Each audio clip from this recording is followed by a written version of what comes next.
Судењето за уништување на речиси 3000 документи поврзани со набавката на опримата за прислушување тврдина 2 е одложено за 26 септември. Рочиштето се одложи на барање на адвокатите на одбраната, бидејќи полномошно за овој случај добиле непосредно пред почетокот на судењето и немале време да го разгледаат предметот. Новото рочиште е закажано за 26 септември.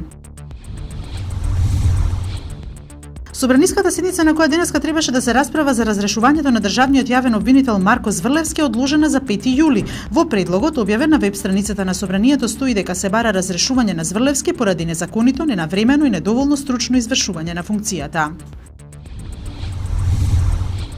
Група новинарски и медиумски организации до владата поднесоа барање за спроведување системски медиумски реформи, во кои се нагласени приоритетните прашања за кои се неопходни итни законски измени и практични мерки што треба да ги спроведат надлежните институции. Исто така се бара да започне инклузивен и транспарентен процес на јавна расправа за подобрување на слободата на изразување и на состојбата во медиумскиот сектор.